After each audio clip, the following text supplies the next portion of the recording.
Halo semuanya, selamat datang Bapak Ibu, teman-teman kaum muda, sampai adik-adik yang luar biasa. Senang banget rasanya kita bisa kumpul bareng di sini. Nah, di sesi kita kali ini, kita bakal ngobrolin sesuatu yang dekat banget sama keseharian kita di rumah. Kita mau bahas salah satu dari 7 karunia Roh Kudus, yaitu karunia roh pengertian. Tenang aja, kita nggak bakal bahas teori yang berat-berat kok. Kita bakal langsung lihat gimana sih karunia ini bisa bantu kita keluar dari kebisingan di luar sana menuju ketenangan batin, khususnya buat kehidupan keluarga kita masing-masing. Coba deh saya tanya, pernah nggak sih pikiran kita itu rasanya penuh dan bising banget? Ya wajar sih, zaman sekarang di rumah aja suaranya macam-macam kan? Ada suara TV, notifikasi HP yang nggak berhenti bunyi ting-ting, belum lagi pusing mikirin kerjaan atau urusan sekolah anak. Kadang saking bising isi kepala kita, boro-boro kita bisa dengerin suara Tuhan, dengerin curhatan pasangan atau anak sendiri, di rumah aja susahnya minta ampun, ya kan? Nah, bagian pertama kita, karunia mendengar dan rendah hati. Ini tuh ibarat pintu masuk menuju kehendak Tuhan. Jadi pertanyaannya, apa sih modal utama supaya kita bisa punya roh pengertian ini? Ternyata nih, kuncinya bukan seberapa tinggi IQ kita. Bukan. Kuncinya itu justru ada di hubungan yang intim banget antara sikap rendah hati dan kemampuan kita buat mendengar.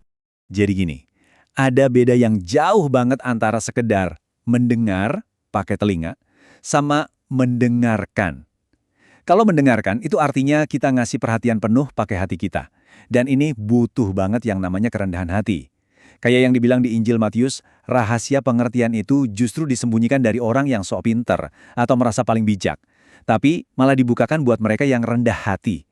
Rendah hati di sini maksudnya kita berani ngakuin kelemahan kita, nurunin ego di depan keluarga, dan buka hati lebar-lebar buat nerima kebenaran dari Tuhan. Oke, masuk ke bagian kedua, mengolah indera dan ketenangan batin. Terus, gimana dong cara ngelatih karunia yang luar biasa ini? Santai. Santo Bonaventura punya panduan praktis yang bisa banget kita ikutin buat ngelatih kepekaan batin kita. Ada 3 langkah praktis nih dari beliau. Pertama, mengolah panca indera. Ini penting banget. Kita kan sering ya cuma percaya sama apa yang kelihatan mata, atau gampang banget ngejudge orang dari luarnya aja. Nah, itu dangkal banget. Santo Bonaventura ngajarin kita buat ngelatih indera fisik kita supaya nggak gampang menghakimi, biar kepekaan batin kita sama Tuhan itu kebangun. Terus, langkah kedua adalah menjaga ketenangan, dan yang ketiga, menawan pikiran. Biar gampang bayangin langkah kedua tadi, menjaga ketenangan pikiran, coba deh bayangin pikiran kita itu kayak air di dalam gelas. Kalau airnya keruh, banyak lumpurnya, ibarat kita lagi marah, emosi, atau bingung, air itu nggak bakal bisa mantulin bayangan wajah kita kan? Filsuf Aristoteles juga pernah bilang, tenanglah, maka jiwa bakal jadi bijak. Pas pikiran kita udah tenang, sejernih air putih, barulah kita bisa jadi cermin yang mantulin kebenaran. Kita jadi bisa paham kehendak Tuhan, dan yang paling penting, ngerti isi hati keluarga kita. Lanjut ke bagian ketiga, menertibkan pikiran yang penuh sesak. Langkah ketiga dari Santo Bonaventura ini pas banget sama kondisi otak kita yang kadang terlalu canggih Bapak Ibu. Otak manusia itu kan luar biasa ya, bisa mikirin jutaan hal dalam satu waktu. Tapi, ya gara-gara terlalu hebat, jadinya sering kepenuhan dan sumpek.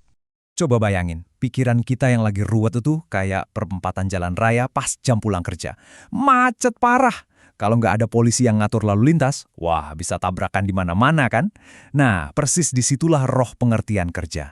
Dia itu ibarat polisi lalu lintas buat pikiran kita. Dia yang disiplinin pikiran kita biar nggak saling tabrak. Dia milihin mana yang beneran penting dan mana yang cuma emosi lewat doang, supaya kita nggak kacau dan bisa fokus sama apa yang sebenarnya Tuhan mau. Bagian keempat, membedakan yang baik dan jahat. Terus, buat apa sih repot-repot ngejernihin pikiran? Tujuannya ya biar kita bisa naik kelas. Karunia inilah yang bikin kita beda dari makhluk lain. Kita diajak buat bikin keputusan yang benar-benar jernih. Nggak cuma asal bereaksi pakai insting atau naluri dasar kita aja.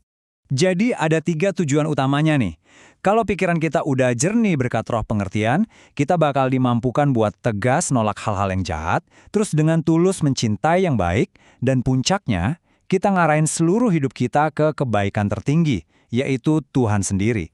Ini nyambung banget sama gimana kita bisa nentuin nilai hidup, jadiin Tuhan sebagai pusat, dan pastinya nggak gampang goyah sama hal-hal duniawi yang dangkal.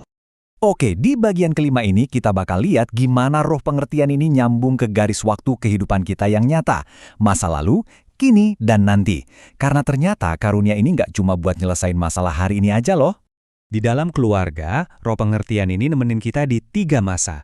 Buat masa lampau, Roh Kudus bantu kita buat ngevaluasi kesalahan-kesalahan kemarin dengan hati yang lapang. Terus buat masa kini, dia bantu kita ngelihat situasi keluarga kita hari ini dengan kacamata yang jernih. Nah, dari situ, buat masa depan, kita jadi punya kekuatan buat ambil langkah konkret.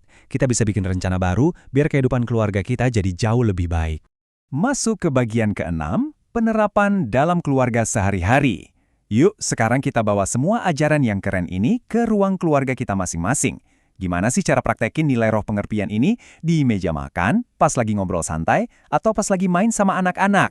Tuhan tuh kerja lewat 3 hal ini buat numbuhin pengertian kita. Pertama, lewat akal budi natural yang udah dia kasih dari sananya buat mikirin kejadian sehari-hari. Kedua, lewat pengalaman. Jujur aja, pengalaman jatuh bangun ngurus keluarga itu kan guru yang paling top ya nggak? Dan yang ketiga, ini pondasinya, terang ilahi. Tuhan tuh nggak pernah ninggalin kita sendirian. Dia ngegabungin usaha natural kita, asam garam kehidupan keluarga kita, sama terangnya sendiri buat nuntun kita paham kehendaknya. Wah, ini nih bagian yang paling indah dari ajaran gereja kita. Tujuan akhir dari roh pengertian itu adalah kebebasan buat mengasihi Allah. Ingat ya, Tuhan nggak nyiptain kita kayak robot yang diprogram buat taat. Kita dikasih kebebasan. Lewat karunia ini, pas kita rendah hati, kita ngebiarin kebenaran Tuhan itu ngelampauin logika manusia kita. Ujung-ujungnya, kita jadi benar-benar bebas buat milih pakai logikanya Tuhan, yaitu logika kasih di rumah kita, bukan pakai logikanya dunia yang sering kali egois dan suka ngejudge. Nah, sebagai penutup sesi kita hari ini, saya pengen ngajak Bapak Ibu dan teman-teman semua mikirin satu hal ini dalam-dalam. Udahkah kita sungguh-sungguh mendengarkan sesama di rumah kita hari ini? Bukan cuma dengar suara yang masuk kuping kanan keluar kuping kiri loh ya, tapi benar-benar mendengarkan mereka pakai hati yang rendah. Yuk kita bawa pulang pertanyaan ini dan biarin kejernihan dari roh pengertian mulai bekerja di tengah keluarga kita hari ini juga. Terima kasih sudah bergabung, Tuhan memberkati keluarga kita semua.